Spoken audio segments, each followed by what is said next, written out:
주님 평화. 예, 오늘 복음 말씀 나누기를 하도록 하겠습니다. 오늘 복음은 슬기로운 다섯 처녀와 어리석은 다섯 처녀의 비유예요. 이 마태복음 25장의 이 열 처녀의 비유는 흥미로워요. 왜냐하면 처녀들은 거의 다 똑같은 조건이었어요. 이 10명은 다 똑같이 순결한 처녀였어요. 똑같이 한 사람의 신랑을 기다렸어요. 10명인데 무슨 일부 다처제도 아닌데 아무튼 똑같이 신랑을 기다렸고 똑같이 등을 가지고 있었어요. 그리고 똑같이 졸았고 똑같이 신랑이 오는 소리를 들었습니다. 결정적인 차이는 하나였어요.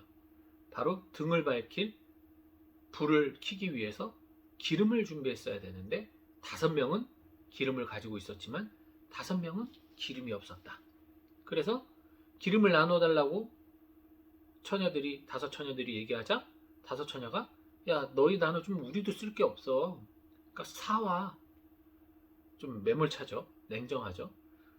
그래서 사러 간 사이에 신랑이 와서 다섯 처녀와 함께 잔치집으로 들어가고 혼인잔치로 들어가고 나머지 5이 기름을 사서 왔을 때는 신랑이 난 너희가 누군지 모른다 라고 얘기를 하면서 그녀들을 거부하죠.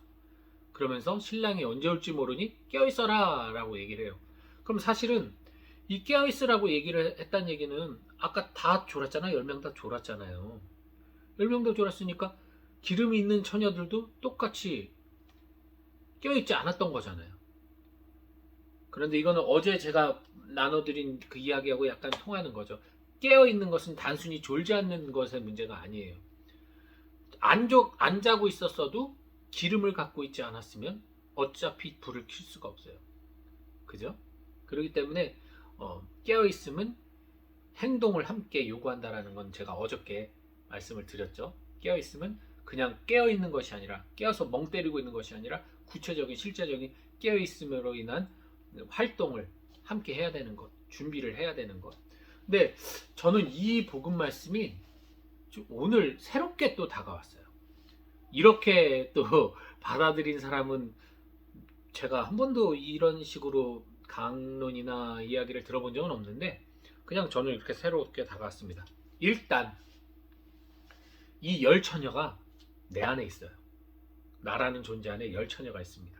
근데 이게 꼭 5대5로 슬기로운 사람 5, 어리석은 사람 5으로 있는 게 아니라 뭐 슬기로운 사람은 3 혹은 2, 1 어리석은 사람이 뭐 9일 수도 있죠. 아니 내 안에 처녀가 100명이 있을 수도 있어요. 다양한 나의 모습이 있을 수 있으니까 그 중에 슬기로운 처녀가 몇 명 없고 다 어리석은 처녀일 수도 있어요. 그 얘기는 뭐냐면 나는 재림하실 예수님의 나를 기다리면서 구원을 기다리는 처녀예요. 주님 안에 순결한 처녀입니다. 주님을 기다리고 있는 거죠. 신랑인 주님을 기다리고 있는 처녀인데 내 안에 정말 같이 기다리고 있으나 정말 그 기름을 준비한 그러한 부분과 기름을 준비하지 못한 부분이 있는 거죠. 이 기름이 뭡니까? 불로 오시는 성령님을 맞아들일 등에 담을 기름이란 말이에요. 즉 나라는 존재 자체가 성령님을 받아들일 그릇이에요. 그죠? 근데 문제는 이 성령님을 받아들일 믿음의 기름이 있어야 되는데 그리고 들음의 기름, 믿음의 기름, 실천의 기름 이제 기름이 있어야 성령께서 활활 타오를 수가 있잖아요. 정화의 성령께서. 근데 그 기름이 준비 안 된 부분들이 있다는 거죠. 나의 존재 안에. 이 얘기는 뭐냐면 저에겐 선한 마음이 있어요. 선한 의지가 있고 사람들 보면 돕고 싶어 하는 마음이 있어요. 이 마음은 분명히 일종의 기름이에요. 이 기름을 활용할 때 성령의 불이 내려서 활활 타오르겠죠. 근데 또 한편으로는 내 안에 나태함이 있어요. 어떤 시기 질투가 있어요. 분노가 있고 그리고 또 뭐라 그럴까 거짓됨도 있고 뭐 여러 가지 있어요.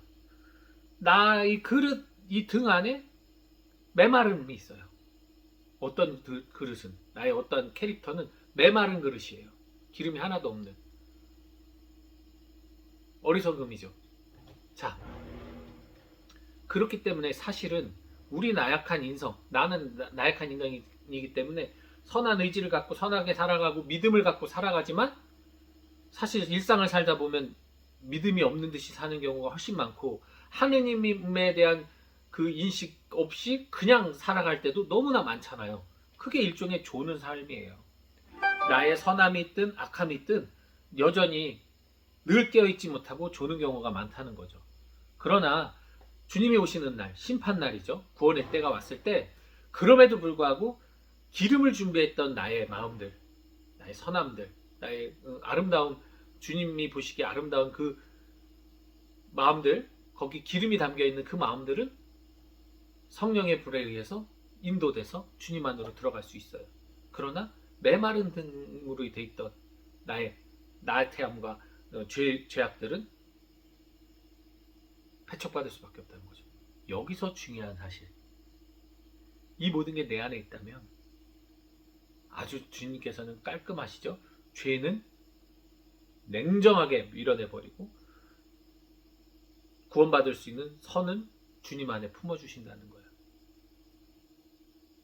즉 이건 정화와 심판인 거예요. 내 안에서 내가 구원의 때가 왔을 때 나의 그 어리석음과 나약한 부분은 잘 잘라내고 주님께서 의로움과 아름다움과 선함, 성령의 인도에 따라 당신을 바라보고 있는 그 아름다움으로 인해 나를 끌어당긴다는 거죠. 이게 그럼 내가 뭐 반쪽이 돼서 내 요것만큼만 천국에 갔냐? 그게 아니라 100명의 처녀가 있는데 그 중에 99명이 어리석고 한 명이 슬기로웠다면 바로 이 한 명만을 데리고 들어간다는 거예요. 그러면 나머지 99명하고 상관없이 신랑과 신부는 혼인하여 하나가 되는 거죠. 무슨 말씀인지 이해하세요? 즉 정화로 인해서 나의 그 많은 죄악, 훨씬 더 압도적인 99개의 죄악은 다 정화로 지워져 버리고 내쳐지고 요 하나만으로 인해서 나는 주님의 순결한 신부로 주님 잔치에 초대가 된다는 거예요. 하나만이라도 기름을 준비하고 있으면, 성령의 불을 밝힐 수만 있으면 나머지가 다 엉망진창이고 그렇더라도 구원받을 수 있다는 거예요. 단 여기서 주의할 점, 아까 그 어리석은 5 처녀가 슬기로운 처녀에게 뭐라고 했어요? 기름 나눠달라고 그랬죠. 융합되지 말라는 얘기예요. 단호하게 끊었죠. 내 안에 죄악에 대해서 단호함이 필요한 거예요. 뭉뚱그려서 하느님은 자비하시니까 그래, 내가 비록 요 정도 살아도 나 구원받을 수 있어, 이러한 아니란 생각은 하느님 앞에서는 안 통한다는 얘기예요. 내가 스스로 내 안에 있는 어리석음과 슬기로움, 기름을 갖고 있는 나의 마음과 그렇지 못한 나의 마음을 확실하게 구별할 줄 알아야 돼요. 식별할 수 있어야 돼요. 이게 바로 성찰이고 회개인 거예요. 그래서 끊어내야 되는 거예요. 고해 성사시를 바로 하느님 잔치, 결혼 잔치의 예표라고 생각하시면 좋을 것 같아요. 우리가 혼인잔치, 신랑을 맞이해서 혼인잔치 들어가는 훈련이라고 생각하시면 좋을 것 같아요. 그때 어떻게 해요? 우리 죄를 끊어버리는 거잖아요. 나의 삶 안에 나 항상 같이 있지만, 이 안에 있지만 주님의 나라에 들어갈 때, 그 혼인잔치에 들어갈 때는 이 죄는 단호하게 끊어버리고 보내야 되거든요. 이거는 안 받아주니까, 신랑이 아예 알려고 하지도 않는 존재니까, 무시당할 존재니까 이 죄는 끊어버려야 돼요.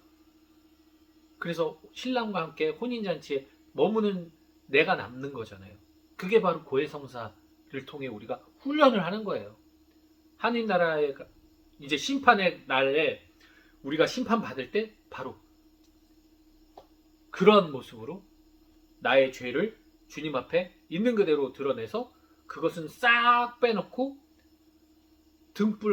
기름을 갖고 있는 그 등, 즉 주님이 오실 때 불을 밝히는 그 마음, 그 믿음의 불, 성령의 불을 갖고 있는 내가 구원을 받는 거예요. 한 사람 안에서 모든 게 이루어지는 겁니다. 그렇기 때문에 여러분 정말 중요하죠. 이 기름 갖고 있는 이 하나를, 이 나머지 기름 갖고 있지 않은 등이 기름을 꺼버리게 하려고 할 수 있어요.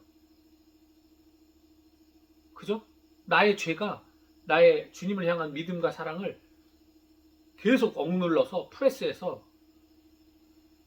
꺼버리게 만들 수 있다는 얘기예요. 꺼져버리게. 어떤 것일까요? 그런 게? 형식적인 신앙, 자비와 사랑이 배제된 신앙생활, 전례생활,